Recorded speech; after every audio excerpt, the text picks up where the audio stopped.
నేను నేర్చుకుంటున్నాను, మీరు నేర్చుకుంటున్నారు. ఈరోజు కూడా కొన్ని విషయాలు మనం నేర్చుకుందాం. పోయినసారి మనము రక్త ప్రసరణ వ్యవస్థ గురించి కొన్ని విషయాలు నేర్చుకున్నాం. ముఖ్యమైన భాగము అది గుండె అని. అది నీ నా మన ఎవరి ప్రమేయం లేకుండా పనిచేస్తుంది. గుర్తుపెట్టుకోండి, పుట్టినప్పటి నుంచి ఎవరి ప్రమేయం లేకుండా పనిచేస్తుంది. ఇప్పుడు మీరు క్రమంగా కూర్చున్నారు, చెప్తున్నారంటే నా ప్రమేయం ఉంది. హల్లెలూయా. అయితే నేను ఎందుకు ఈ మన దేహం గురించి చెప్తున్నానంటే, నిన్ను నన్ను కలుగజేసింది దేవుడే. ఈ రూపము దేవుని పోలికని మనం గతంలో చదువుకున్నాం. మన స్వరూపమందు మన పోలిక చొప్పున నరులను చేయుదము. దేవదూతలకు ఈ దేహము లేదు, దేవదూతలకు ఈ దేహము లేదు. ఒక మనుషులకు మాత్రమే ఉంది. ఆ మనిషి దేవుని పోలిక.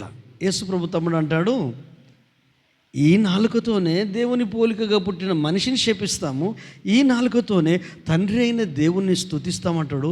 ఒక ఉదాహరణ, భౌతికమైన ఉదాహరణ చెప్తాడు. ఏమని? ఒక్క నీటి బుగ్గలో నుండే చేదు నీళ్ళు మంచి నీళ్ళు వస్తాయా?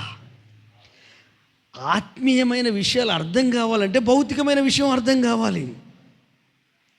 నీ గొప్పతనం ఏంటో నీకు తెలియాలంటే నిన్ను ఈ భూమి మీద పడేసిన తల్లిదండ్రులు, ఆ తల్లిదండ్రులను పడేసిన ఆ తల్లిదండ్రులు, మళ్ళీ లాస్ట్కి వెళ్తే ఆదాము దేవుని కుమారుడు అని ఉంటుంది. హల్లెలూయా. ఆదాము తల్లిదండ్రులు దేవుడే కదా.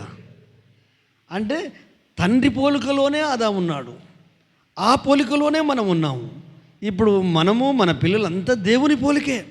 ముస్లిం అవ్వచ్చు, క్రిస్టియన్ అవ్వచ్చు, హేతువాద అవ్వచ్చు, దేవుడు లేడనే నాస్తికుడు అవ్వచ్చు, ఆస్తికుడు అవ్వచ్చు, ఎవరైనా దేవుని వలన దేవుని ద్వారా కలిగారు. హల్లెలూయా. నేను ప్రార్థన చేసినప్పుడు ప్రభు నాకు మీతో మాట్లాడాలని చెప్పిన విషయం ఏంటంటే, వారి దేహం విలువ వారికి తెలియట్లేదు. అంటే తెలియట్లేదంటే దాని అర్థం ఏంటి? అసలు దాని మీద మనసు పెడతలేరు వాళ్ళు ఒక అద్భుతమైన వ్యక్తులు. హల్లెలూయా. మన దేహ నిర్మాణం, మన శరీర ఆకృతి ఒక అద్భుతమైనది. సంక్లిష్టమైనదే కావచ్చు, కానీ అద్భుతమైంది. వండర్ఫుల్. ఎన్నిసార్లు మనం నిలువుటద్దంలో మనల్ని మనం చూసుకుంటాం, మేకప్ అయ్యేటప్పుడు ఎంత మురిసిపోతావు. కొంతమంది వాళ్ళని ఇట్లా ముద్రించుకుంటా అంటారు. ఉన్నారు అటోటలు. అమ్మో, ప్రేమ మంచిదే, నో ప్రాబ్లం. అంటే అట్లనన్నా సంతోషంగా ఉంటున్నావు కదా. హల్లెలూయా. అట్లనన్నా ఆనందంగా ఉంటున్నావు కదా. ఆనందాన్ని ఉత్పత్తి చేయాలి, దానివల్ల నీకు కుటుంబానికి మంచి జరగాలి. బాధ, కన్నీళ్ళు, వేదన రావద్దు. గుండెని గురించి రక్త ప్రసరణ వ్యవస్థ, చాలా వ్యవస్థలు ఉన్నాయి ఈ శరీరంలో, ఈ సంక్లిష్టమైన ఈ నిర్మాణంలో. అందులో ముఖ్యమైనది రక్త ప్రసరణ వ్యవస్థ. ఈ గుండె పుట్టినప్పటి నుంచి దాని పని నిరంతరాయంగా, వాళ్ళకు మాట రాకపోయినా, ఊహ సరిగా లేకపోయినా, జ్ఞానము లేకపోయినా, పుట్టిన శిశువు గుండె కొంచెం వేగంగా ఎక్కువ కొట్టుకుంటా ఉంటుంది. హల్లెలూయా. మన గుండె కూడా వేగంగా కొట్టుకుంటుంది.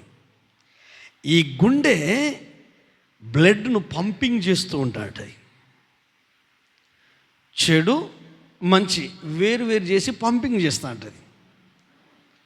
ఈరోజు చెప్పాను కదా దేని గురించి చెప్తున్నాను, కిడ్నీలు అంటే విసర్జన వ్యవస్థ. పోయినసారేమో రక్త ప్రసరణ వ్యవస్థ గురించి, గుండె గురించి మాట్లాడడం. ఇప్పుడు విసర్జన వ్యవస్థ అంటే, ఇప్పుడు కొంతమంది బోర్డు రాస్తారు అక్కడ, ఇక్కడ మూత్ర విసర్జన చెయ్యరాదు అంటే వదిలిపెట్టేది, బయటికి వదిలిపెట్టేది, బయటికి వదిలిపెట్టేది వదిలిపెట్టాల, లోపలికి రావాల్సింది లోపలికి రానివ్వాల. బైబిల్ అంటది, అపవిత్రమైన ముసలమ్మ ముచ్చట్లను విసర్జించుడి. అవి బయటికి వెళ్ళిపోవాలి, లోపల ఉండొద్దు. ఈ కిడ్నీల గురించి, కిడ్నీలు అంటే తెలుసు కదండి, ఇంగ్లీష్లో కిడ్నీలు అంటారు, తెలుగులో ఏమంటారు? మూత్రపిండాలు. హల్లెలూయా. కంగారు పడకండి, కిడ్నీ అని ఇది అనుకోకండి, మూత్రపిండాలు. ఒకసారి బైబిల్ చదువుకుందాం. బైబిల్ చదువుకొని మనం ముందుకెళ్దాం. అదే 139వ కీర్తన భాగము 14 వచనాన్ని చదువుకుందాం. ఈ సైన్స్ గీన్స్ అంతా లేనప్పుడే దావీదు అప్పుడు క్రీస్తు పూర్వం చెప్పిన మాట. 14 వచనం, 139:14. నీవు నన్ను కలుగజేసిన విధము నీవు నన్ను కలుగజేసిన విధము చూడగా భయమును ఆశ్చర్యమును నాకు పుట్టుచున్నది. నాకు ఈ శరీరం గురించి నేను పెద్ద చదువుకోలేదు, కానీ మీరు నాకు సహాయం చేస్తున్నారు. మీకు నేర్పించడం కొరకు నేను నేర్చుకోవాల్సి వస్తుంది. హల్లెలూయా. ఎస్ఎస్సి 4 సబ్జెక్టులు తప్పితే మళ్ళీ వాటి జోలికి పోలేదు ఎగ్జామ్ రాయడానికి.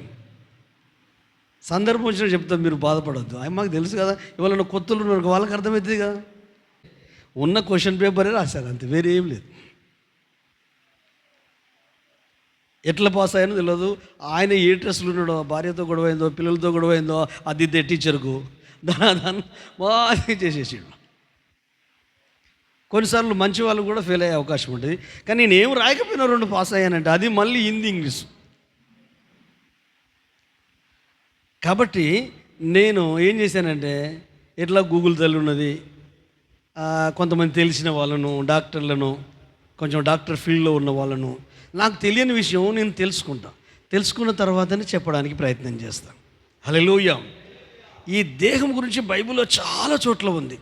యేసుక్రీస్తు గురించి ఒక వండర్ఫుల్ మాట ఉంటుంది, చూడండి. ఎబ్రీలకు రాసిన పత్రిక.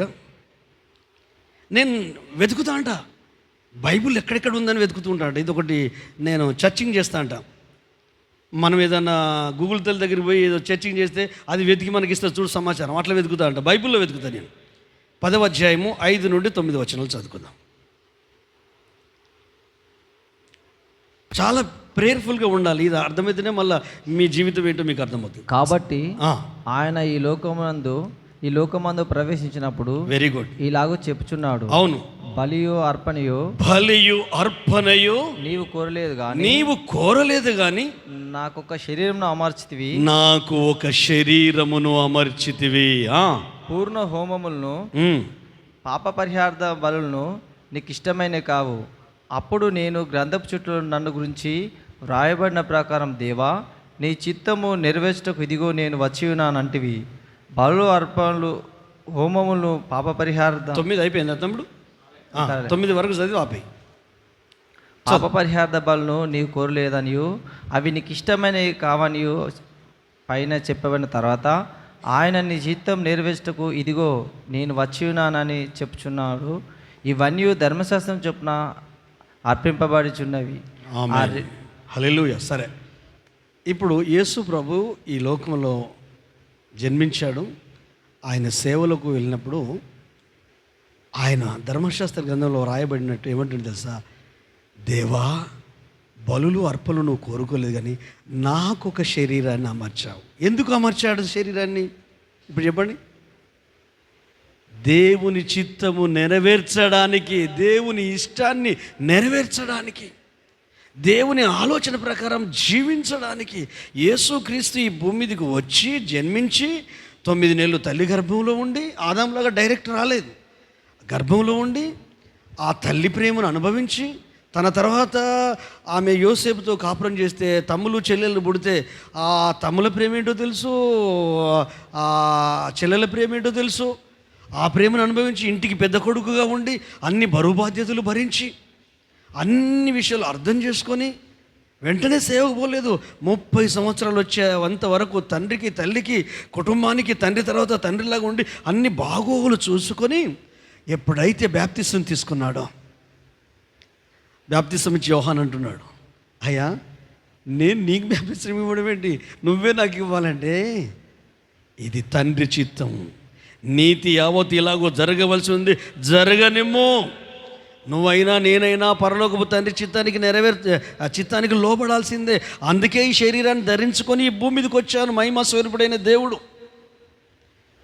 ఆకాశ మహాకాశాలు పట్టలేని ఆ మహామహుడు, వేల్పులలో అతి పరిశుద్ధుడు, హల్లెలూయా, శరీరాకారాన్ని ధరించి ఈ భూమి మీదకి వచ్చి బాప్తిజం తీసుకున్న తర్వాత ఆయన ఆత్మ వలన అరణ్యంలోకి వెళ్ళిపోయి 40 రోజులు ఉపవాస ప్రార్థనలో ఉండి ఇటు శరీరాన్ని జయించడానికి. శరీరం అంటే ఏంటిది? ఈ 30 సంవత్సరాలు జీవించిన జీవితం, ఈ అనుబంధాలు, ఈ బాంధవ్యాలు, ఈ తండ్రి తల్లి, ఈ ఫ్యామిలీ, ఇవన్నీ మనల్ని పట్టి లాగుతూ ఉంటాయి. అంటే అవి నేను దేవునికి దూరం చేయొద్దు, ఆ బంధాలు. హల్లెలూయా. క్రీస్తుకు దూరం చేయొద్దు, ఆ ప్రేమలు. వాక్యానికి దూరం చేయొద్దు, దేవుని ప్రేమకు దూరం చేయొద్దు, దేవుని జ్ఞానానికి దూరం చేయొద్దు. అయితే ఎక్కువ శాతము వాళ్ళు ప్రభు నమ్ముకున్నాక బంధుత్వాలను బట్టి దేవుని జ్ఞానానికి దూరం అవుతా అంటారు, దేవుని సన్నిధికి దూరం అవుతా అంటారు. కావద్దు. ఎందుకంటే నీకు శరీరాన్ని అమర్చింది ఆయన చిత్తాన్ని ఈ భూమి మీద ఉన్నంత వరకు చేయడానికి. ఈ శరీరాన్ని ఎలా కలగజేశాడు, ఎలా నిర్మించాడు, దీని క్రమం ఎట్లా ఉంది అనే విషయాన్ని మనం ధ్యానిస్తున్నాం. హల్లెలూయా. ఇప్పుడు అసలు విషయానికి వద్దాం. ఏంటంటే శరీరాన్ని అమర్చాడు, అది ఆత్మ సంబంధమైన పరిచర్య. మరి భౌతికంగా మనం ఉన్నాం కదా, ఈ శరీరం ఎట్లా నడుస్తుంది అంటే దీంట్లో కొన్ని వ్యవస్థలు ఉన్నాయి. హల్లెలూయా. అద్భుతమైన వ్యవస్థలు ఉన్నాయి.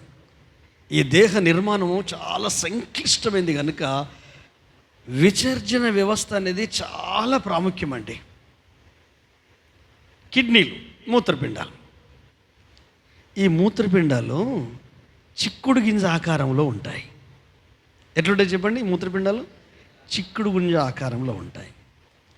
లివర్కు వెనుక భాగంలో కుడివైపు ఎడమవైపు ఉంటాయి.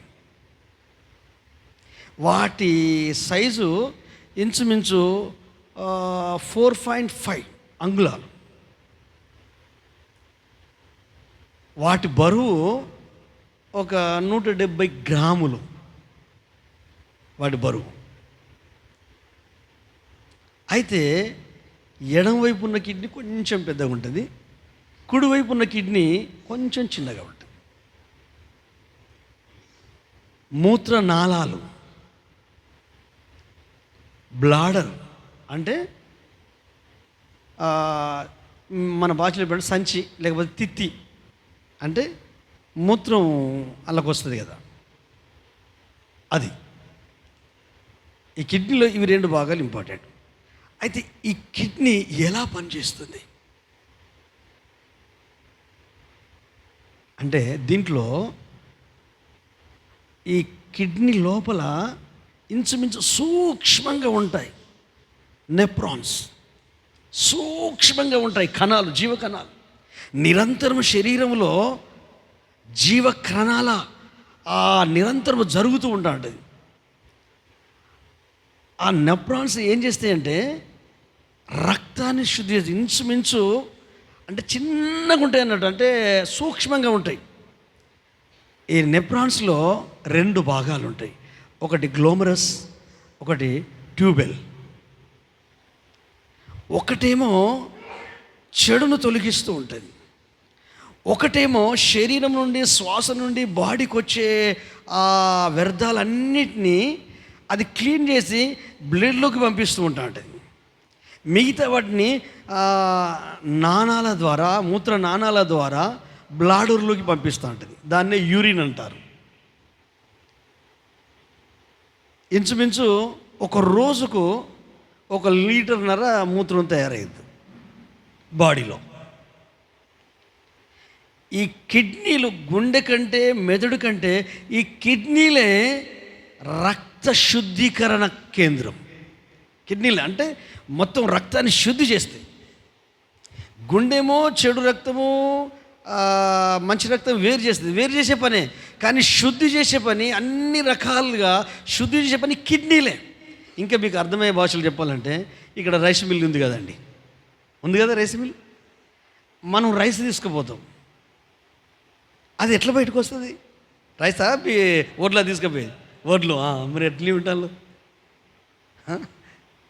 వడ్లు తీసుకుపోతాం, మిల్లులు వేస్తాం. వేస్తే ఎన్ని రీతులుగా పరిణితి చెందుతుంది. ఫస్ట్ పొట్టు, ఉనుక, తౌడు, నూకలు, బియ్యం. అర్థమవుతుందా? బాడీని చూసి ఇదంతా కనిపెట్టారు. హల్లెలూయా. ఒక నిరంతర ప్రక్రియ లోపల జరుగుతుంది, మామూలు ప్రక్రియ కాదు. అంటే దేనికదే హౌ పాసిబుల్? ఈ కిడ్నీలు రక్తాన్ని శుద్ధి చేసేది ఇంచుమించు రోజుకు ఒక 400 సార్లు ఇది ఒక శుద్ధీకరణ కర్మాగారం కిడ్నీలు. అందుకే ఆహారపు అలవాట్లు కనుక కాపాడుకుంటే మీ కిడ్నీలకి ఏం కాదు. హల్లెలూయా. ఆహార అలవాట్లు అంటే మీరు ఏమనుకోకండి, ఎక్కువ మటన్ తినకండి, చికెన్ తినకండి, రోజు చేపలు తినండి, నో ప్రాబ్లం. ఇప్పుడేం కాదు, వయసు మీద ఉన్నప్పుడు.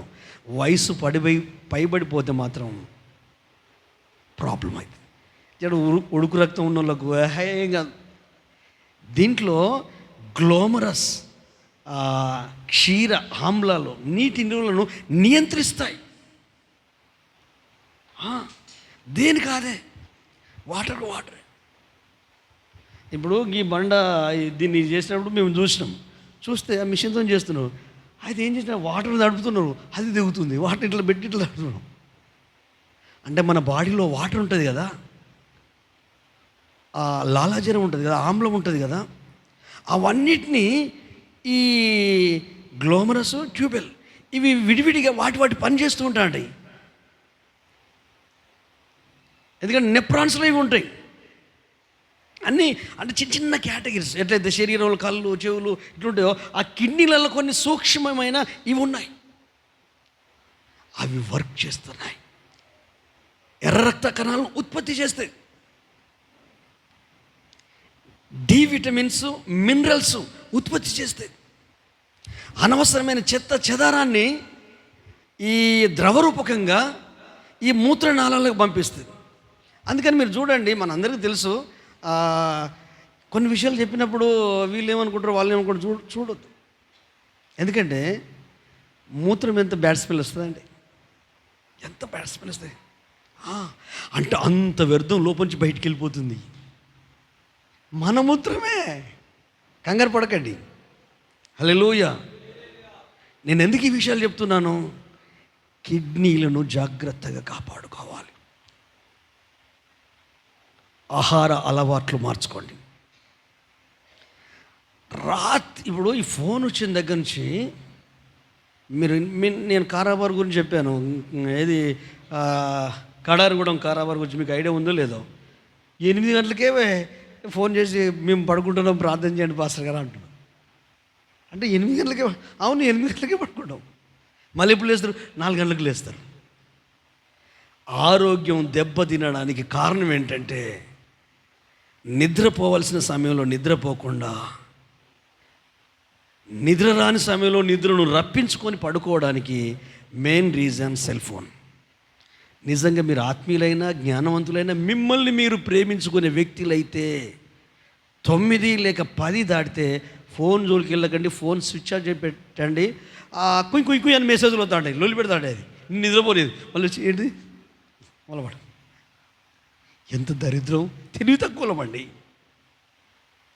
నేర్పించినప్పుడు నేర్చుకుంటే వాళ్ళు దీవించబడతారు. హల్లెలూయా. నేను ఎక్కడికి వెళ్ళినా నేర్చుకోవడానికి ఇష్టపడతాను, మిమ్మల్ని చూసి నేర్చుకోవడానికి ఇష్టపడతాను. మీ లోపల కొన్ని మంచి క్వాలిటీ ఉన్నాయి అనుకో, అవి నేను తీసేసుకుంటానండి. హ్యాపీగా ఉంటాను కదా, సంతోషంగా ఉంటాను కదా.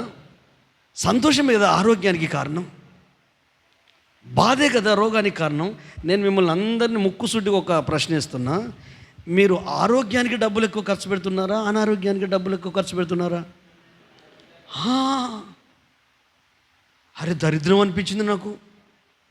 మన చేతిలో లేదా? ఏమి తింటే ఆరోగ్యంగా ఉంటా అవి తినండి. ఎంతసేపు నిద్రపోతే ఆరోగ్యంగా ఉంటామో అంతసేపు నిద్రపోండి. కొంతమంది ఇవి బయటికి వెళ్ళాల్సినవి ఇవి లోపలికి పోనిస్తారు. ఒక అన్నయ్య, నేను ఇంతకుముందు చెప్పాను చూడు, ఇంట్లో చాలా ప్రాబ్లం. ఓర్చుకున్న తర్వాత ఇక వీళ్ళు మర్చిపోతారు. ఎఫెక్ట్ ఏమైపోద్దంటే బ్రెయిన్ మీద పడుతుంది. బ్రెయిన్ భరించదండి, నా వల్ల కాదు అంటుంది, హై బీపీ వచ్చేస్తుంది. అట్లనే వచ్చిందండి నాకు. ఇప్పుడు మనము మనుషులమే కదండి. ఇప్పుడు ఓదార్పో ఆదరణో ఎట్లుండో దొరికితే ప్రశాంతంగా ఉండగలుగుతాం. అన్ని వైపుల నుండి ఒత్తిడి వస్తే బెలూన్ బలగదా అండి? నరాలు ఎట్లా ఉంటాయి? ఈ వెంట్రుక సైజు కంటే 10 అంతలు ఇంకా ఇదే సన్నగా ఉందండి, ఇంకా 10 అంతలు సన్నగా ఉంటుంది. అట్లా 4 హోల్స్ మూసుకున్నాయండి. నేను వాట్సాప్లో పెట్టాను కదా, ఆమె పరిస్థితి కండిషన్గా లేదు. ఎందుకు? ఈ పరిస్థితులను బట్టి మన బ్రెయిన్ ఏం చేస్తుందంటే బాధ పెడుతూనే ఉంటుంది. అందుకే నేను 1కి 10 సార్లు ఎంతమందికి వాక్యం అర్థమవుతుందో నాకు తెలియదు, కానీ నేను నా అనుభవాన్ని ఎక్స్పీరియన్స్ చేసి చెప్తున్నానండి. ప్రభొస్తే వెళ్తాం, వెళ్ళే ముందు బతికి ఉండాలి కదా, నువ్వు భూమి మీద నువ్వు ఆరోగ్యంగా ఉండాలి కదా, నువ్వు చేయగలిగినవి చేయాలి కదా, నిన్ను నువ్వు స్వస్థపరచుకోవాలి కదా. ఈ బాడీలో ఒక పవర్ ఉందండి, తనను తాను హీలింగ్ పరుచుకునే పవరు. అది నీ థింకింగ్ ద్వారానే, నీ ఆలోచన ద్వారానే. పిల్లలకు ఉత్సాహం ఉంటుంది, మనకెందుకు ఉండదండి? మనం ఎంత కంట్రోల్ చేసినా వాళ్ళు ఆడుతూనే ఉంటారు, ఎగురుతూనే ఉంటారు, అలసిపోరు, ఆనందంగా ఉంటారు, సంతోషంగా ఉంటారు. మనం ఎందుకుంటాం వాళ్ళలాగా? మన పిల్లలాగా మనం ఎందుకుంటాం? మనల్ని పట్టించుకోరు, వాళ్ళ పని వాళ్ళే, వాళ్ళ జీవితం వాళ్ళే. అప్పుడప్పుడు మనం అరే ఇంకా అన్నం తినలేదురా, నువ్వు తినాలిరా అని జబర్దస్తిగా తీసుకొచ్చి కూర్చొని పెట్టి భోజనం పెడతాం.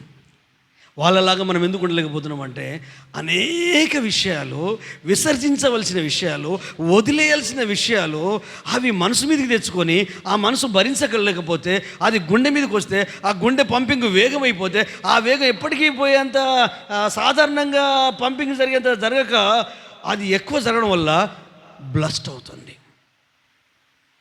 హోల్స్ క్లోజ్ అవుతున్నాయి. హల్లెలూయా. మీరు దేన్ని నిర్లక్ష్యం చేసినా పర్వాలేదు, మీ ఆరోగ్యాన్ని నిర్లక్ష్యం చేయకండి. ఆరోగ్యం బాగుండాలి అంటే సమయానికి తినండి, సమయాన్ని పడుకోండి. ఇంకొక మాట కూడా చెప్తా, ఉద్యోగస్తులు దీన్ని మినాయించండి, దేవునికి స్తోత్రం. మిగతా వాళ్ళు ఉన్నారు చూడు, వాళ్ళు కొంచెం పాటించండి. ఎప్పుడు ఆకలి అయితే అప్పుడు తినండి. హల్లెలూయా. అర్థమవుతుందా? ఎప్పుడు ఆకలి అయితే అప్పుడు తినండి. ఆకలి తిన్నట్టు అనిపిస్తుంది కొంచెం తినగానే, ఇక మళ్ళీ ఆగి తినకండి. అరే కర్రీ బాగుంది ఇంకొక ముద్దేసుకుంటా అనుకోకండి, చాలు. మళ్ళీ ఈ టేస్ట్ కర్రీ దొరకదో అని ఇంకొక ముద్ద వద్దు. ఎందుకు? దీనికి ఒక కెపాసిటీ ఉంది. హల్లెలూయా. ఆ కెపాసిటీ ప్రకారం ఉంటే హాయిగా ఉంటాయి కిడ్నీలు. హల్లెలూయా. హాయిగా ఉంటాయి, వాటి పని అవి చేస్తూనే ఉంటాయి. ఒత్తిడి ఎక్కువైపోయింది అనుకో, ఏమైపోతుంది? ఆరోగ్యం దెబ్బతింటుంది. హల్లెలూయా. ఒక్కసారి మీరు అంత భౌతికమైనది చెప్తున్నా, ఆత్మీయమైనది చెప్పరా పాస్టర్ అని చెప్తా. ఎందుకు చెప్పా? అది కూడా చెప్తా. తీయండి, బైబిల్ తీయండి. హల్లెలూయా. ఎఫెసీయులకు రాసిన పత్రిక 4వ అధ్యాయం 31వ వచనం. సమస్తమైన ద్వేషము, కోపము, క్రోధము, అల్లరి, దూషణ, సకలమైన దుష్టత్వమును మీరు విసర్జించుడి. అంటే ఇవి మన ఆధ్యాత్మిక జీవితాన్ని మాత్రమే కాదు, మన ఆరోగ్యాన్ని కూడా దెబ్బతీసేటివి. కారణం ఏదైనా కావచ్చు, పరిస్థితి ఏదైనా కావచ్చు. కోపం తెచ్చుకోవద్దు, ద్వేషం నింపబడద్దు, క్రోధంతో నింపబడద్దు. అరే భర్త మీద కోపం ఉంటే కొడుకును కూతురు చంపిందండి, వీళ్ళు ఏమన్నారు? చిన్నపిల్లలండి. అంటే కోపం ఇదేంటంటే జీవితాలను అధోపాతాలను నడిపించే, ప్రశాంతంగా ఉండనివ్వని. అది ఫ్యామిలీ అవ్వచ్చు, భార్యాభర్తలు అవ్వచ్చు, కుటుంబ సభ్యులు అవ్వచ్చు, సంఘం అవ్వచ్చు, సహవాసం అవ్వచ్చు, మీ బంధువులు అవ్వచ్చు, ఎవరైనా కావచ్చు. నీ కుటుంబానికి, నీ జీవితానికి అవి ఆరోగ్యకరం కాదు. ముఖ్యంగా నీ బాడీకి ఆరోగ్యం కాదు. బైబిల్ అంటే సామెతల గ్రంథము, సంతోషము గల మనసు ఆరోగ్యదాయకం. హల్లెలూయా. బైబిల్ ఆత్మీయంగా, సైన్స్ పరంగా, అక్షరార్థకంగా అన్ని విధాలుగా ప్రూఫ్ చేయబడింది ఒక బైబిల్ ఒక్కటే అండి. అందులో ఉన్న విషయాలు కల్పన కాదు, ఊహా కల్పన కాదు, అన్నిటి పరీక్షలకు నెగ్గి నిలబడింది. ఇదే ఆధారం. ఈరోజు సృష్టిలో కొత్తగా కనుగొంటున్నారంటే ఆధారం ఇదే, ఇంకా వేరే ఏది లేదు. కిడ్నీలు బ్లడ్ను శుద్ధి చేసి రోజుకు 400 సార్లు శుద్ధీకరణ జరుగుతుంది తెలుసా అండి? హల్లెలూయా. ఈ నెప్రాన్లో ఉన్న గ్లోమరస్, ట్యూబెల్, ఇవి రెండు వేరువేరుగా, ఒకటేమో ఆహారాలను విటమిన్స్, మినరల్స్ను ఏం చేస్తుందంటే రక్తంలోకి పంపిస్తుంది. ఇంకొకటేమో శ్వాస ద్వారా, ఆహారం ద్వారా తీసుకునే వ్యర్థాలు, పీల్చుకునే గాలి ద్వారా, ఉండే పరిసర ప్రాంతాల ద్వారా అనారోగ్యాల పాలవుతాం కదా, అది లోపలికి పోతుంది కాబట్టి, అది బ్లడ్లో కూడా కలుస్తాయి కాబట్టి ఆ కిడ్నీలు ఏం చేస్తాయంటే ఇవి రెండు క్రియలను వేరువేరు చేసేసి ఈ గ్లోమరస్లో ఉన్న ఈ ట్యూబెల్ ఏం చేస్తాయంటే ఇది మూత్ర నాళాల ద్వారా యూరిన్గా మారి బయటికి వెళ్ళిపోద్ది. ఇప్పుడు మిమ్మల్ని అడుగుతున్నానండి, ఇవన్నీ మీరు చెప్తే చేస్తానే అండి? మరి ఎందుకు మనకు బిల్డప్? అమ్మ నాన్న మీద బిల్డప్ ఏది? భార్య మీద బిల్డప్ ఏది? భర్త మీద బిల్డప్ ఏది? కుటుంబాల మీద బిల్డప్ ఏది? నీ జీవితం మీద బిల్డప్ ఏది? వద్దు. నీకు తెలియకుండానే దేవుడు నీ లైఫ్లో నీ శరీరాన్ని ఆయన నీకు ఇచ్చాడు. హల్లెలూయా. అందుకే డాక్టర్కు దూరం ఉండాలంటే ఆహారం మారాలి, ఇంకొకటి కూడా మారాలి. మీ చింత యావత్తు నా మీద వేయి, నేను మీ కొరకు చింతిస్తున్నాను. నిబ్బరమైన బుద్ధి గలవారై, ప్రయాసపడి భారం వస్తున్నారు, టెన్షన్ పడుతున్నారు, అది ఇది. ఇప్పుడు మనం ఉరికి బతుకుతుందండి, తొందరగా సాయంకాలం తొందరగా కావాలి అయిద్దాం, ఏ టైంకే అవుద్ది. పరిస్థితులను నువ్వు మార్చకు, వాటంతట అవే తగ్గుముఖపడతాయి. హల్లెలూయా. నువ్వు చేయగలిగేది చెయ్యి, చేయగలిగేది చెయ్యి, కానీ ఎవరిని మార్చకు, పరిస్థితులను మార్చకు. చెప్పు, అర్థం చేయించు, అర్థమైతే జీవితాలు మారుతాయి. ఎవరన్నా ఏసే జబర్దస్త్ చేశాడా? ఎక్కడైనా చేశాడా? ఏ పరిస్థితులు చేశాడా? చేయడు. ఇంతెందుకండి, మనల్ని సృష్టించినప్పుడు దేవుడు ఒక వరం ఇచ్చాడు మనందరికీ. చెప్పండి, మీకు ఏమైనా థాట్ వస్తే? మనందరికీ, ప్రతి మనిషికి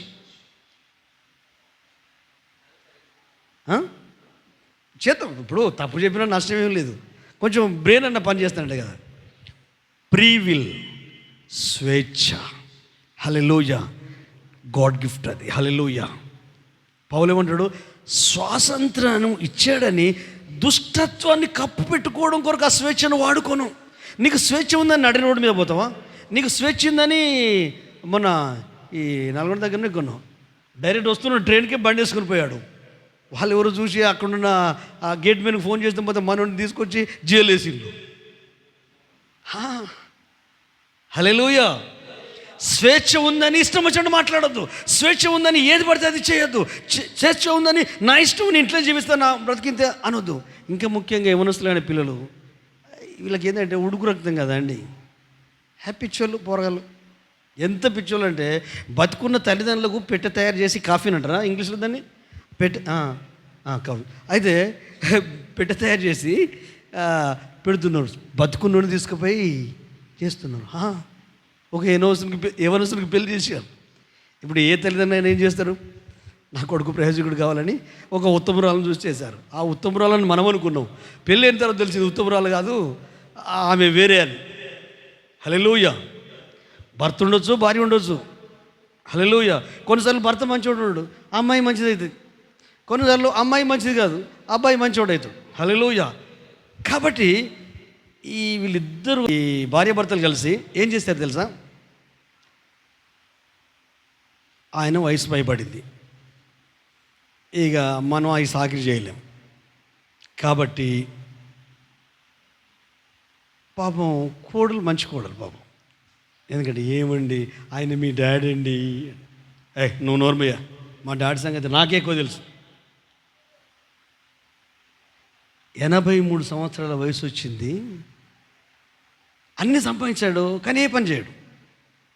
ఎందుకంటే జిమ్ చేస్తాడు, హెల్తీగా ఉంటాడు, పొలం ఉంది, అదంతా ఏది తోట అదంతుంది, మంచ తెలుసు కదండి, అవి పిట్టులు అవి రాకుండా కొట్టుతాడు. ఆ మంచం మీద పడుకుంటాడు, అక్కడనే ఉంటాడు. అయితే రోజు కొడుకు పోయి టిఫిన్ ఇచ్చి రావాలి, టైంకి ఆమె భోజనం చేయాలి. ఆమె ఇష్టపడతలేదు, కోడలి పిల్ల, కొడుకు ఇష్టపడతాడు. అదేంతో కొన్నిసార్లు అట్లుంటుంది, కొన్నిసార్లు ఇట్లుంటుంది, తెలియదు మరి. కానీ ఆత్మీయంగా ఉంటే జ్ఞానం ఉంటుంది. హల్లెలూయా. ఆత్మీయంగా ఉంటే జ్ఞానం ఉంటుంది. ఏం చేశారు తెలుసా? 4 ఫ్రెండ్స్ని తీసుకున్నాడు. కోడలికి చెప్పలే, భార్యకి చెప్పలే. చెప్తే వద్దంటుంది కదా, సరే అని ఇదే కాఫీన్ ఈ పెట్టే తీసుకొని పోయి నాన్న కిందికి దిగా అన్నాడు. ఎందుకంటే ఆయనకి ఏ రోగం లేదు, ఏ జబ్బు లేదు. ఒక పని ఒక్కడే చేయడు అంతే. మంచిగా ఎంజాయ్ చేస్తాడు. 83 సంవత్సరాలు మంచిగా గట్టిగా ఉన్నాడు. ఈ వంగుడు లేదు, గింగుడు లేదు, ఎముకలు అన్నీ బాగానే ఉన్నాయి, అంతా హెల్తీగా ఉన్నాడు. అయితే ఇంకా చచ్చిపోతున్నాడు అని చూస్తాడు కొడుకు. ఎందుకు? కొంచెం మంచాన పడితే ఏమన్నా రాస్తాడు తదనంతరం. దాని కొరకు ప్రాబ్లం అంతా. మరి ఏం అనుభవించనిస్తలేడు. ఎందుకు అనుభవిస్తలేడంటే తెలివి కలవాడు కదా, దేనికి అవసరం ఎంత ఉందో దానికే, ఎందుకంటే తనకే కదా మొత్తం. అయితే ఒకరోజు దిగాడు, దిగి పెట్టెలు పడుకోమంటే పడుకున్నాడు. పైన అది పెట్టేశాడు. ఇక మోసుకొని ఈ 4 ఫ్రెండ్స్ మోసుకొని ఆ కొండ మీదకి తీసుకెళ్లారు. అయితే డాడీ ఏమంటలేడు, డాడీకి అన్నీ తెలుసు, కొడుకు గుణం తెలుసు కదా, అన్నీ తెలుసు. పోయిన తర్వాత ఈ కొడుక్కే డౌట్ వచ్చింది, అసలు ఏమైంది మా నాన్నకు, చచ్చిండా బతికిండా? లోపల కనీసం శబ్దమనే చేయాలి కదా, ఎందుకు చేస్తలేడు అని డౌట్ వచ్చింది. ఎందుకంటే కొండ పైకి వెళ్ళిళ్ళు, ఇక లోయలో తోసేస్తాడు బ్రతకుండగానే. ఎందుకైనా మంచిది, ఈ 4 స్నేహితులు ఉన్నారు కదా, ఒరేయ్ అసలు ఒకసారి చూద్దాను, పోయిండా ఉన్నాడా, పెట్టాడు. అది తీసేసరికి ఊపిరితోనే ఉన్నాడు. ఒక్క నిమిషం రా, కొంచెం బయటికి రావచ్చా బిడ్డ? సరే రా డాడీ. ఏం లేదురా, నువ్వు నన్ను ఈ లోయలో తోసి పడేసి వదులుకోవాలనుకుంటున్నావు, నాకు అర్థమైందిరా, నువ్వు పెట్టి తీసుకొచ్చినప్పుడు నాకు అర్థమైంది. అరే ఈ చనిపోయే ముందు కూడా ఈ పెట్టి కూడా వేస్ట్ కావద్దురా, నన్ను ఒట్టిలో తోసే, నేను చచ్చిపోతా, ఈ పెట్టె నువ్వు ఇంటికి తీసుకుపో. తండ్రి మనస్సు. హల్లెలూయా, హల్లెలూయా. యవనస్తులారా మీ కొరకే చెప్పాను, పెళ్లి కాని వాళ్ళు ఇంకా మీ కొరకే. హల్లెలూయా, హల్లెలూయా. వాళ్ళు లేకపోతే ఈరోజు ఈ స్ట్రక్చర్, ఈ రూపం, ఈ యవ్వనం, ఈ అందం, ఈ ఆరోగ్యం, ఈ ఆనందం ఇది లేదు. పిచ్చిపోరగా జ్ఞానం ఉండదండి, తెలివి ఉండదు. మెరిసేదంత బంగారం అనుకుంటారు. అమ్మ నాన్న చెప్పినట్టు మీరు వింటే, మీ అమ్మ నాన్న మీరు యేసయ్య చెప్పినట్టు వింటే మీ భవిష్యత్తులు గొప్పగా ఉంటాయి. గట్టిగా చప్పలు కొట్టి ప్రభుని మహింపరుస్తామా? ఇక్కడ బైబిల్ కథలు చెప్పుడు ఉండదు. ఇక్కడ హల్లెలూయా. యోసేపు కథ, మరియ కథ, యాకోబు కథ ఉండదు. జీవితాలు ట్రాన్స్ఫార్మ్ కావాలి, ఆలోచన పరిణితి చెందాలి, రూపాంతర క్రియ జరగాలి. అది పరిశుద్ధాత్ముని పని. హల్లెలూయా, అది పరిశుద్ధాత్ముని పని. పరిశుద్ధాత్మ దేవుడు కోడి గుడ్లు పెట్టి గుడ్ల మీద పొదుగుతుంటుందే, ఆ పొదిగిన 21 రోజు తర్వాత పిల్లలు బయటకు వస్తే అదే రూపాంతర క్రియ. హల్లెలూయా. ఆ క్రియ జరగడం కొరకే ఇంత ప్రయాసంతో, ప్రార్థనతో, ఉత్సాహంతో మీకు నేర్పించడానికి, నేర్చుకోవడానికి, ప్రభులో పెంచడానికి ప్రయాసపడుతున్నాను. హల్లెలూయా. కిడ్నీల యొక్క ప్రధాన పని ఏంటంటే ఈ యొక్క బ్లడ్ను శుద్ధీకరించే ముఖ్యమైనవి ఇది. ఈ కిడ్నీలలో 2 ఉంటాయి, ఎడమకు కుడికి ఉంటాయి. కానీ ఈ కిడ్నీలలో ఉండే సూక్ష్మమైనవి ఏదంటే ఒక నెఫ్రాన్ ఇంచుమించు 10 lakhs కణాలు అటండి. 1 million అంటే 10 lakhs ఎర్ర రక్త కణాలను ఉత్పత్తి చేస్తూ ఉంటుంది. వ్యర్థాలనేమో యూరిన్ రూపంలో బయటికి పంపించేస్తూ ఉంటుంది. ఇప్పుడు మీకు ఎవరైనా చెప్తారండి మనకు మూత్రం వస్తుందని? ఇప్పుడు స్కూల్లో అయితే ఏమంటారు, సార్ ఎందుకు బ్యాడర్ నిండుతుంది, ఆ సంచి నిండుతుంది, నిండితే బయటికి వెళ్ళాలనిపిస్తుంది, అంతే, ఇంకేం లేదు. ఎవరు చెప్పిల్లు నీకు ఎట్లా తెలుసు? ఈ సిస్టమ్ గొప్పదండి. అందుకే శరీరం అంటే నాకు మస్తు ఇష్టం అండి. నాకు తెలియనప్పుడు, నాకు అర్థం కానప్పుడు ఒక అపోహ ఉండే, హాఫ్ ట్రూత్ ఏంటంటే శరీరం మంచిది కాదని చెప్పేది. ఎప్పుడైతే నాకు జ్ఞానోదయమై నేను చదవడం మొదలుపెట్టిన బైబిల్, శరీరం మంచిదైతే మంచిది కాదు అంటే మరి దేవాలయం అని ఎట్లా అంటాడు? ఇప్పుడు బోధకులు, పాతకాల బోధకులు, ఇప్పుడున్న బోధకులు కూడా శరీరం అంటే దీనికి సాగుకొట్టాలి అంటే ఉపవాసం ఉండడం తప్పు కాదు, ఆరోగ్యం పాడు కావద్దు. మరి నీ థాట్స్ మీద నియంత్రణ రావాలి, నీ ఆలోచనల మీద నియంత్రణ రావాలి, నీ తలంపుల మీద నియంత్రణ రావాలి. ఈ శరీరము దేవుని ఆలయం. ఇది ఈ ఆలయం మీద ఆది కాలం నుండి క్రైస్తవ పాస్టర్లంతా దీన్ని ప్రేమించకుండా చేశారండి. ప్రేమించకుండా పట్టించుకోకుండా. అందుకని శరీరాన్ని పట్టించుకోరు. అదే తక్కువ అవుతుంది, రోగం వచ్చినట్టు అదే తక్కువ అవుతుందట. ఏ దిన దేవుడు స్వస్థపరుస్తాడు? సెంటర్ పట్టర కడుపులో పడేస్తే కాళ్ళు చేతులు సన్నగా అయితే పొట్ట పెద్దగవుతాయి. దానికి ఒక క్రమం ఉంటుందండి. మీరు చదవండి, బైబుల్ ఏమని చెప్తుందో తీయండి. ఈ మాటలు చెప్పి నేను క్లోజ్ చేస్తాను, నా సమయం దగ్గర పడుతుంది. కొరింథీయులకు రాసిన పత్రిక 12వ అధ్యాయము 12వ వచనం నుండి కొన్ని వచనాలు చదువుకుందాం. నేను ముగింపులకు వస్తున్నా. మొదటి కొరింథీయులు 12వ అధ్యాయము 12వ వచనం నుండి. ఎలాగూ శరీరం ఏకమైనను అనేకమైన అవయవములు కలిగి ఉన్నదో, శరీరములో అనేకమైన అవయవాలు కలిగి ఉన్నాయి. అలా ఎలాగూ శరీరం యొక్క అవయములు అన్నీ అనేకములైనను ఒక్క శరీరం అయినదో, అలాగే క్రీస్తు ఉన్నాడు. చదువుతాడు.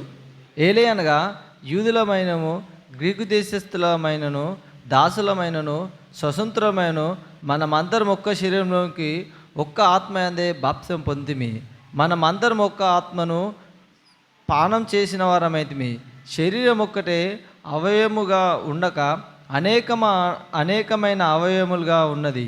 నేను చెయ్యి కాను కనుక శరీరంలోని కానని పాదము చెప్పినంత మాత్రం శరీరంలోని కాకపోలేదు. మరియు నేను కన్ను కాను కనుక శరీరంలోని దానను కానని చెప్పినంత మాత్రం శరీరంలోనిది కాకపోలేదు. శరీరం అంతయు కన్ను అయితే వింట ఎక్కడ, అంతయు వింట అయితే వాసన చూష్ట ఎక్కడ. అయితే దేవుడు అవయవములలో ప్రతి దాన్ని తన చిత్త ప్రకారం శరీరంలో నుంచెను. అవన్నీ యొక్క అవయవం అయితే శరీరం ఎక్కడ? అవయములు అనేకములు అయినను శరీరం ఒక్కటే గనుక కన్ను చేతితో నీవు నాకు అక్కర్లేదని చెప్పజాలదు, తల పాదంతో మీరు నాకు అక్కర్లేదని చెప్పజాలరు. అంతేకాదు శరీరం యొక్క అవయములు ఏవి మరి బలహీనులుగా కనబడనో అవి మరి అవశ్యంలే. హల్లెలూయా. సరిపోద్ది. అంటే సంఘము గురించి, సంఘము ఆయన శరీరం, శిరస్సు క్రీస్తు. శరీరంలో మనం అందరం అవయవాలం. హల్లెలూయా. ఎట్లయితే ఈ శరీరంలో కళ్ళు, చెవులు, ముక్కు, నోరు, కిడ్నీలు, గుండె ఎట్లయితే అవయవాలు ఉన్నాయో అవి వేరు కాదు, శరీరంలో భాగం. హల్లెలూయా. కాబట్టి ఈ శరీరంలో ఉన్న ఈ భాగాన్ని మనమే కాపాడుకోవాలి ఆత్మీయంగా. హల్లెలూయా. భౌతికమైన విషయాలు దానికి గురించి మీకు ఒక క్లారిటీ ఇచ్చాను. ఇప్పుడు కిడ్నీ యొక్క పని ఏంటంటే రక్తాన్ని ప్యూరిఫై చేస్తుంటాడు. హల్లెలూయా. చెడు రక్తాన్ని, మంచి రక్తాన్ని ఇది చేసి అది ఏం చేస్తుంది? శక్తిని ఉత్పత్తి చేస్తుంది, బలాన్ని ఉత్పత్తి చేస్తుంది, వ్యర్థాలను బయటికి పంపించేస్తుంది. బైబుల్ ఏమని చెప్తుందంటే ఈ క్రైస్తవులకు చాలామందికి, పెంతెకోస్తు క్రైస్తవులకు ముఖ్యంగా శరీరం మీద ఒక తప్పుడు అభిప్రాయం ఉంది. ఎందుకంటే పౌలు అంటాడు కదా, నేను ఇంత చేసి నా శరీరాన్ని నలుగగొట్టుకుంటున్నాను అన్నప్పుడు ఎవ్రీ భాషలో అది మూల పదం చూడాలి. అంటే శరీరం అంటే నేనేం చెప్పాను అంతకుముందు మీకు ఐడియా ఉందా? యేసు ప్రభువును నమ్ముకోకముందు ఉన్న జీవితం ఏదైతే ఉందో, ఇంకా మాటలు చెప్పాలంటే ప్రభుకు విరుద్ధమైన ప్రతి ఆలోచన శరీరం అని చెప్పాను. వాక్యానికి విరుద్ధమైన ప్రతి ఆలోచన శరీరం. నాకు ఆదివారం గుడికి రాబుద్ది అయితే లేదు అంటే ఏంటిది అన్నట్టు? శరీరం అన్నట్టు అది. హల్లెలూయా. నాకు దశమం ఇవ్వబుద్ది అయితే లేదు అంటే ఏంటిది? అది శరీరం అన్నట్టు. అగో దాన్ని జయించాలి, ఈ శరీరాన్ని కాదు. హల్లెలూయా. మీరు కూడా బైబిల్ అంతా చూడండి. ఆయన ఏమంటాడు? పౌలు పత్రికలన్నీ చదవండి. రోమ పత్రిక అంతా ఆత్మ శరీరం ఆత్మ శరీరం ఆత్మ శరీరం అంటుంది. ఆ పత్రిక అస్సలు అర్థం కాదు. మీరు అర్థం చేసుకోండి ఆత్మ చేత. వాచ్మెన్ అనే పుస్తకాలు ఉంటే ఆత్మ సంబంధమైన మనుషుడని ఒకసారి చదవండి, అసలు మామూలుగా ఉండదు. ఈ శరీరంలో ఉండడము మీ కొరకు మంచిది అంటాడు సంఘాన్ని చేసి. శరీరంలో ఉండడం నా పిల్లల కొరకు మంచిది, ఎందుకంటే వాళ్ళు పెళ్ళిళ్ళు చేయాలి కదా. హల్లెలూయా. శరీరంలో ఉండడం మీ కొరకు మంచిది, ఎందుకంటే నేను కొన్ని విషయాలు నన్ను నేర్చుకుని మీకు నేర్పించాలి కదా. హల్లెలూయా. ఆయన పిలిచినప్పుడు పోతా, దాంట్లో ఇవ్వడం ఆపలం. కానీ ఆలోపు శరీరం అంటే ఏంటిది? రుసులు కోరుకుంటూ చూడు, నాలుకకు రుచి. ఇప్పుడు రోజు మటన్ తీసుకొస్తారా ఇంట్లో? రోజు చికెన్ తీసుకొస్తారా? లేదు. ఈరోజు సండే స్పెషల్ చేసుకోండి, నో ప్రాబ్లం. వారం వస్తారు చాలు. కొంతమందికి నీసు లేదు, ముద్ద దిగదు. అదే నీ ఆరోగ్యాన్ని పాడు చేస్తుంది. రుచిని కోరావా, ఆరోగ్యం పాడైనట్టే. ఎందుకు? తినవు కదా. తినకపోతే ఎఫెక్ట్ కిడ్నీల మీద పడతాయి, ఏదో కడుపులో పడాయి, రుచి చూడకుండా పడాయి. దాదాపు నేను 2 సంవత్సరాలు అవుతుంది. అంతకుముందు అసలు పచ్చి చేపలు తినకపోయేది, ఎండిన చేపలు తినకపోయేది. అంటే అది 10-15 సంవత్సరాల క్రితం. శాంసన్ పాస్టర్ గారు పచ్చి చేపలు వండి అప్పుడే పెట్టిన కాబట్టి తినాం, కానీ మళ్ళీ తినకపోయేది. ఆ తర్వాత 2002లో తినడం స్టార్ట్ చేశాను. ఎందుకంటే ఒక ఈనాడు దాంట్లో ఈ కర్రీది ఒకటి కాలం వస్తుంది కదా, నేనే కర్రీ చేశాను, చేపల కర్రీ చేసి తిన్నాను. కొంతమందికి టేస్ట్ కూడా చూపించాను. అలెక్స్ గుర్తుందానికి టేస్ట్ కూడా చూపించాను. ఆ తర్వాత ఈ పచ్చి చేపలు కానీ రొయ్యలు కానీ కంపల్సరీ పడకపోయేది. ఒక 3-4 years అనుకుంటున్నా. ఏదైనా తింటాం. ట్రైనింగ్లో ఉన్నప్పుడు అన్నీ తిన్నాం, అక్కడ ట్రైనింగ్ కదా. ఇప్పుడు మనకు స్వేచ్ఛ వచ్చింది కదా, మనకు నచ్చింది తినేది. ఎప్పుడైతే ప్రతిదీ ఆ ఫుడ్ మంచిగా ఉన్నా లేకున్నా, ఆ కర్రీ మంచిగా ఉన్నా లేకున్నా కడుపులో అయితే పడేయాలి. అయితే కొంతమంది రుచి లేకపోతే ఆ రోజు అన్నమే తినరు, సాయంత్రం దాకా తినరు, తెల్లవారు దాకా తినరు, 2 రోజులైనా ఉంటారు. No problem. కానీ ప్రాబ్లం ఎందుకంటే నీ కిడ్నీల మీద పడుతుంది, నీ గుండె మీద పడుతుంది. దేనికంటే ఆడికి ఏది అందుతలేదు కదా, లోపలికి ఏం లేదా, శక్తి రావాలి కదా. ఫోన్కు ఛార్జింగ్ పెట్టుకుంటావు కదా. హల్లెలూయా. పవర్ రావాలి కదా, ఉత్పత్తి కావాలి కదా. అన్ని మిషన్లు ఉన్నాయి, మిల్లు ఉన్నది, అన్నీ ఉన్నాయి, అన్నీ ఉన్నాయి, అన్ని రకాలుగా. పవర్ లేదు. మన అయితే మనం ఎన్నిసార్లు మొత్తం మిల్కేసి ఆడ రాత్రంతా పడుకున్న దినాలు ఉన్నాయి పెద్దలు. అంతేనే కదా, పవర్ వస్తలేదు. పవర్ రావాలంటే నువ్వు తినే ఆహారం, ఆ తర్వాత ఆత్మీయంగా నువ్వు ఆలోచించే ప్రతి ఆలోచన బైబిల్లో ఉంది. వేరే ఎవరిని చూడకు, బైబిల్లో ఉన్న భక్తులను చూడు. ఆనోకు 300 సంవత్సరాలు ఎంత ఆనందంగా దేవునితో నడవగలిగాడు. ఆయనకు భార్య పిల్లలు, ఆయనకు సంసారం ఉంది, ఆయనకు బాధ్యతలు, ఆయనకు ఫ్యామిలీ ఉంది, ఆయనకు అల్లుళ్ళు ఉన్నారు, ఆయనకు బిడ్డలు ఉన్నారు, ఆయనకు తల్లిదండ్రులు ఉన్నారు, ఆయనకు అత్తమామలు ఉన్నారు, అందరూ ఉన్నారు. మరి వీటి మధ్యలో ఎట్లా ఆనందంగా ఉండగలిగాడు? హల్లెలూయా. ఎందరూ ఆత్మ చేత నడిపించబడతారో వారందరూ దేవుని కుమారులు. శరీరం అంటే శరీరము ధర్మశాస్త్రానికి లోపడదు. శరీరం అంటే ఈ బాడీ కాదండి, గుర్తుపెట్టుకోండి. దీన్ని డిలీట్ చేయండి. శరీరం అనేదాన్ని డిలీట్ చేయండి. ఈ శరీరము ఈ బాడీ కాదు, కంటికి కనిపించే ఈ దేహము కాదు. శరీరము దేవునికి విరుద్ధమైన ప్రతి ఆలోచన. నువ్వు ఉదయకాలం ప్రార్థన చేసుకో, శరీరం అది. రాత్రి పడుకునే ముందు ప్రార్థన చేసుకో, ఆ థాట్ ఉందే, ఆ అభిప్రాయం ఉందే, అది శరీరం. వారంలో ఒక్కసారి మీ కుటుంబ సభ్యులు ఉపవాసం ఉండరు, అది శరీరం. ఉపవాసం ఎందుకు? తినకపోతే నాకు అంత కళ్ళు బయలు అంటే ఎప్పటికీ తింటావా? ఉపవాసం ఉంటే కూడా ఆరోగ్యం ఉంటుంది. అలాగని పొద్దుస్తమానం ఉపవాసం ఉండమని చెప్పట్లేదు. ఏదైనా సమపాలల్లో ఏ పని ఆ పని జరగగలగాలి. నేను మీ అందరికీ ప్రకటించిన తర్వాత నన్ను నేనే భ్రష్టుడనైపోతానేమో అని నా శరీరాన్ని నేను నల్లగొట్టుకుంటున్నానంటే నేను అనే స్వభావం, నేను అనేది ఏంటో అది క్లారిటీగా నేను చెప్తాను. అసలు నేను అనేది ఏంటిది అనేది నాకు కూడా అర్థం కాకపోయింది. నీవు హెచ్చింపకుండాన్నట్లు నీ శరీరంలో ముళ్ళు ఉంచాను. ఎలా అంటే చెప్పులో ముళ్ళు ఉంటుంది, ఎప్పుడు గుచ్చుకుంటుందండి? చెప్పండి, ఎప్పుడు గుచ్చుకుంటుంది? చెప్పులో ఉన్న ముళ్ళు ఎప్పుడు గుచ్చుకుంటుంది? దాని మీద రాయి ప్రెస్ అయితే అట్లా వెంటనే గుర్తొస్తాడు, దేవుడు గుర్తొస్తాడు అన్నట్టు. అయ్యా అంటే మళ్ళీ మామూలు అయిపోతాం మనం. అందుకే ఈ రోజు నుండి నేను ఈసారి క్లారిటీగా ఈరోజు క్లారిటీ చేశాను. ఇప్పుడు ఇంకా మధ్య మధ్యలో చెప్పుకుంటూ వచ్చాను. క్యాచ్ చేసే వాళ్ళకి అర్థమైంది ఈ శరీరం మంచిది. హల్లెలూయా. ఎన్నోసార్లు అన్నాను ఈ శరీరం పవిత్రపరచాలంత భ్రష్టమైంది అనేది. కానీ శరీరం కాదు, మనసు, శరీర సంబంధమైన మనసు భ్రష్టమైంది. మరియు తన మనసులో దేవుని చోటు అది మరియు తన మనసులో వారు దేవునికి చోటు ఇయ్యనొల్లకపోయిరి. నీ ఆలోచనలలో దేవుడు లేకపోతే, నీ తలంపులలో దేవుడు లేకపోతే, నీ మనసులో దేవుని వాక్యం లేకపోతే, నీ హృదయంలో దేవుని ఆలోచన లేకపోతే అది శరీరమే. హల్లెలూయా.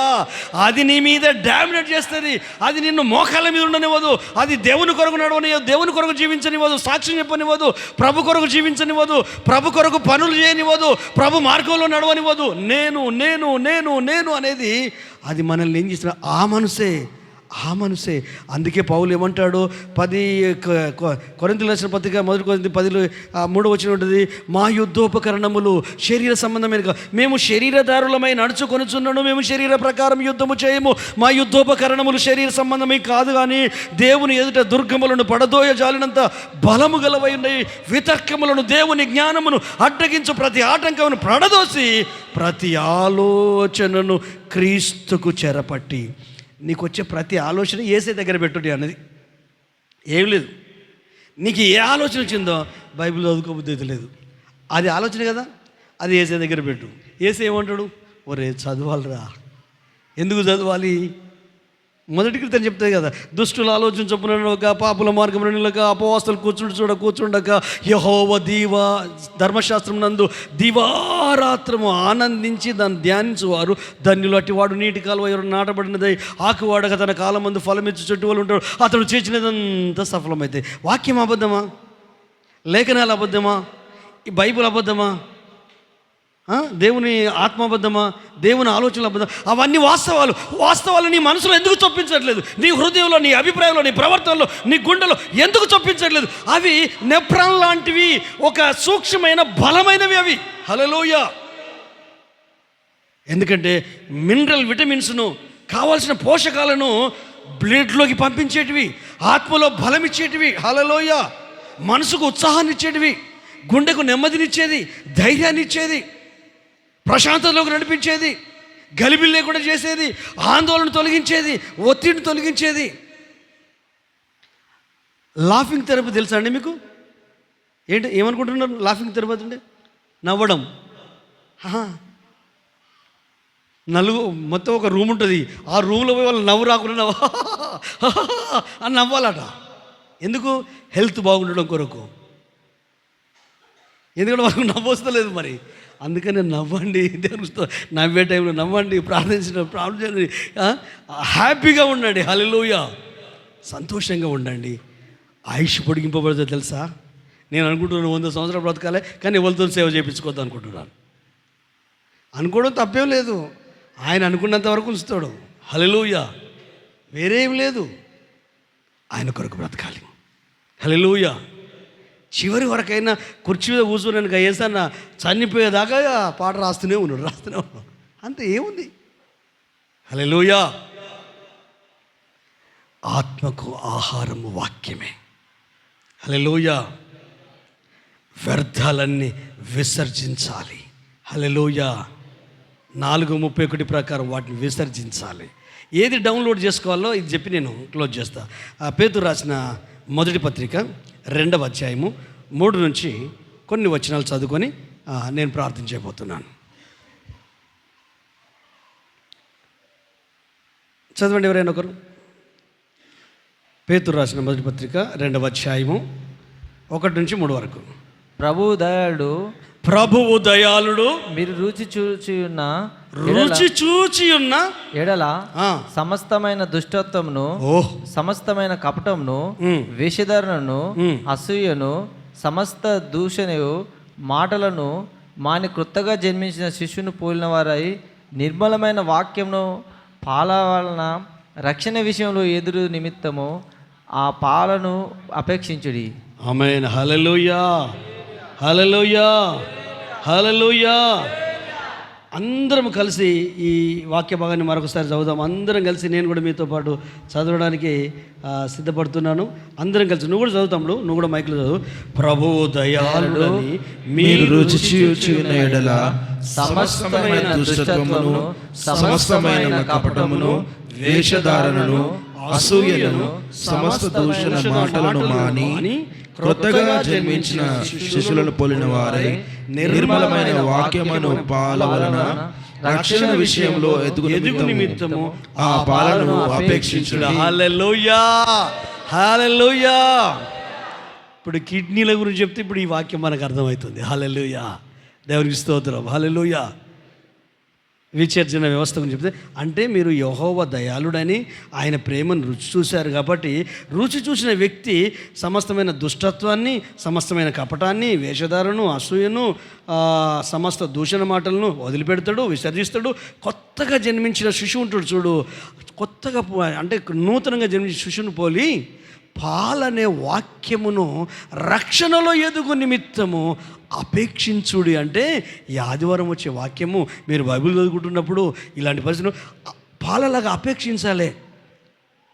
ఎందుకు? పుట్టిన శిశువు సహజంగా తల్లి రొమ్మును అందుకునే గుణంతో పుడతాడు. హల్లెలూయా.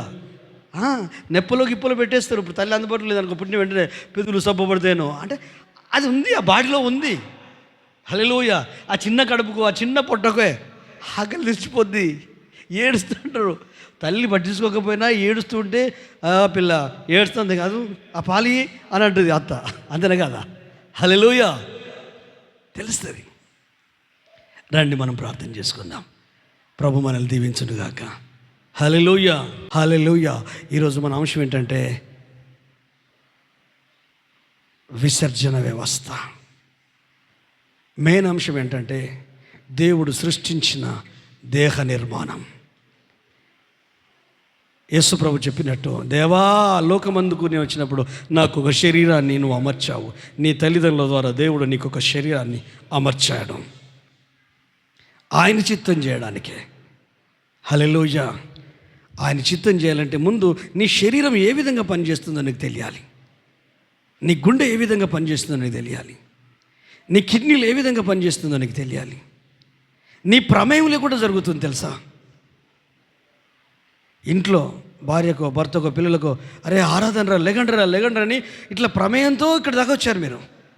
వాళ్ళు ఆలస్యం చేస్తుంటే త్వరగా రండి ఒక ప్రమేయం ఉంది, కానీ గుండెకి ఏ ప్రమేయం లేదు, కిడ్నీలకు ఏ ప్రమేయం లేదు, ఏ ఒత్తిడి లేదు. వాటి పని అవి చేస్తూనే ఉన్నాయి. హల్లెలూయా. మరి అలాంటి దేహాన్ని ఇచ్చిన దేవునికి నువ్వు ఎంత గొప్పగా కృతజ్ఞత కలిగి ఉండాలి. హల్లెలూయా. తల్లిదండ్రుల ద్వారా నువ్వు అనుగ్రహించబడ్డావు కదా, ఆ తల్లిదండ్రులకు ఎంత కృతజ్ఞత కలిగి ఉండాలి. అలాగే ఆధ్యాత్మికంగా క్రీస్తు ద్వారా జన్మించిన నీవు ఆత్మ సంబంధమైన దేహమునికి ఇచ్చాడు, శరీరం ఇచ్చాడు. అదే సంఘము, సహవాసము. హల్లెలూయా. క్రీస్తు అనే ఈ సంఘము, శరీరం అనే ఈ సంఘము. పౌలేమంటాడు ఎఫెసీ 4:1 చదివితే, ప్రభు ప్రేమను బట్టి ఖైదీనైన మిమ్మల్ని బ్రతిమాలు కొనుచున్నాను, క్రీస్తు అనుగ్రహించే సమాధానమను బంధము చేత మీరు బంధించబడ్డారు. ఆత్మ కలిగించు ఐక్యమును కాపాడుకుంటయందు ప్రేమ కలిగి మీరు ముందుకెళ్ళండి. శరీరం ఒక్కటే, బాప్తిసం ఒక్కటే, విశ్వాసం ఒక్కటే, అందరిలో ఉన్న ప్రభు ఒక్కడే. ఆయన శరీరం మనము. సంఘాన్ని హింసిస్తూ ఉంటే, సౌలా నువ్వు నన్నెలా హింసిస్తున్నావు అంటే కంగారు పడ్డాడు. ఎందుకంటే నొప్పి శిరస్సుకే తెలుస్తుంది. ఆత్మ సంబంధమైన నీ ఆధ్యాత్మిక జీవితం అర్థం కావాలంటే నీ శరీరం యొక్క విధి విధానాలు నీకు అర్థం కావాలి. శరీరము దేవాలయము, మీ దేహము దేవుని ఆలయం అని మీరు ఎరగరా? మీలోనున్న పరిశుద్ధాత్మకు ఆలయమై ఉన్నది ఎరగరా? మీరు విలువ పెట్టి కొనబడిన వారు, మీరు మీ సొత్తు గారు.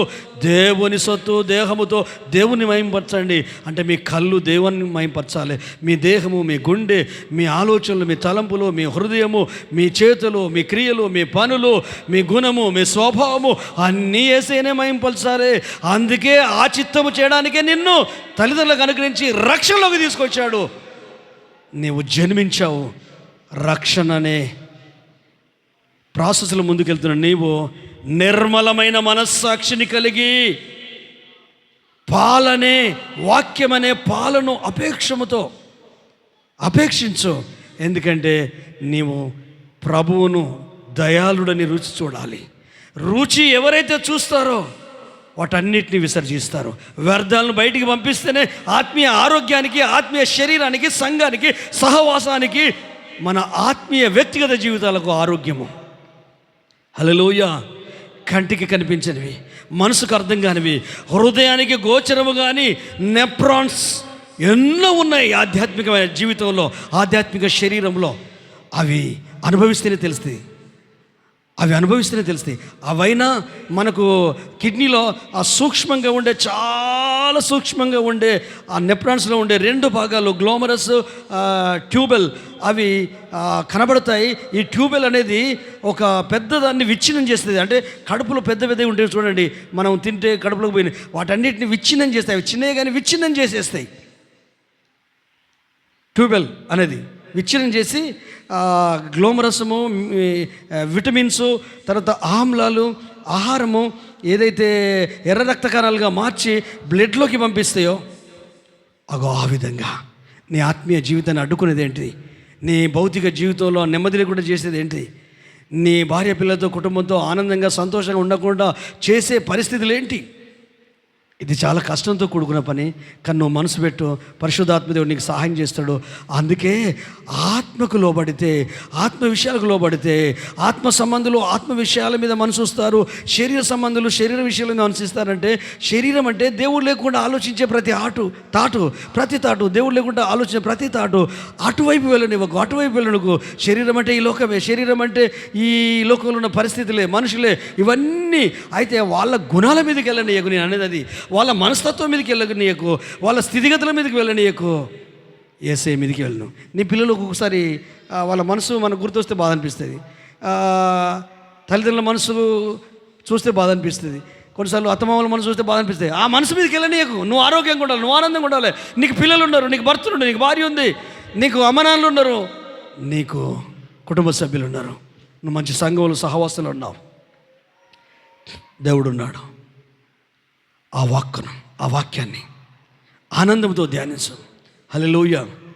నేను మీకు జ్ఞాపకం చేస్తే ఏంటంటే, మీరు ఎప్పుడు ఫ్రీగా ఉన్నా నేను పంపించే పోస్టులు చూడండి. మీ క్షేమాన్ని కాంక్షని చెప్తున్నాను. హల్లెలూయా. మీ ఫ్రీ టైంని బట్టి ఒక్క 5 నిమిషాలు, రోజుకు ఒక 10 నిమిషాలు అట్లా కేటాయించుకోండి మీ ఫ్రీ టైంలో. హల్లెలూయా. ఎందుకంటే మీ జీవితాలను బాగు చేసేటి ఆ దేవుని ఆలోచనలే, ఆ దేవుని తలంపులే మీ లోపల ప్రోటీన్ను రిలీజ్ చేస్తాయి. ఆధ్యాత్మికంగా బలాన్ని, శక్తిని, నూతన ఉత్సాహాన్ని, ఉత్తేజాన్ని అవి చేయగలుగుతాయి. హల్లెలూయా. శక్తి అంటే చప్పట్లు కొట్టి భాషలు మాట్లాడి ఘనంగా ఆరాధించడం ఒకవైపు, కానీ దానికంటే ముఖ్యము లోపల క్రీస్తు సారూప్యం రావాలి. ఈ కోపాన్ని, ఈ ద్వేషాన్ని, ఈ అసూయను, ఈ పనికిరాని వీటిని విసర్జించాలి. కొన్నిసార్లు తల్లిదండ్రుల మీద ఆయాసం, కొన్నిసార్లు భార్య మీద ఆయాసం, కొన్నిసార్లు భర్త మీద ఆయాసం, కొన్నిసార్లు పక్కల మీద ఆయాసం, కొన్నిసార్లు ఫ్యామిలీ మీద ఆయాసం, కొన్నిసార్లు ఇరుగు పొరుగు గృహాల మీద ఆయాసం, పనిచేసే స్థలంలో ఆయాసం, కొన్నిసార్లు ఎన్నెన్నో రకాల మనసు అంతా ఇబ్బంది పడుతూనే ఉంటుంది. కాబట్టి నీవు ప్రభు బిడ్డవు కదా, ప్రభు కుమారుడు కదా, యెహోవా దయాళుడని రుచి చూసావు కదా, వీటిని మాని వాక్యం అనే పాలు నువ్వు సేవించాలంటే నిర్మలమైన మనస్సాక్షి కావాలి, పవిత్రమైన హృదయం కావాలి, పరిశుద్ధమైన ఆలోచనలు కావాలి. అవి దైవ గ్రంథంలో ఉన్నాయి, దేవుని గ్రంథంలో ఉన్నాయి, ధర్మశాస్త్రంలో ఉన్నాయి. ఆ ధర్మశాస్త్రమునందు నువ్వు ఆనందించాలి. ప్రతిరోజు ఆయన ఆలోచనలు నీ మనసుకు తెచ్చుకోవాలి, నీ హృదయాన్ని తెచ్చుకోవాలి, నీ గుండెకు తెచ్చుకోవాలి. అప్పుడు నువ్వు ధైర్యంగా ఉంటావు, నీ పిల్లలు ధైర్యంగా ఉంటారు, నీ కుటుంబం ధైర్యంగా ఉంటుంది, నీ భవిష్యత్తు బాగుంటుంది, నీ ఇల్లు బాగుంటుంది, నీ గృహం బాగుంటుంది.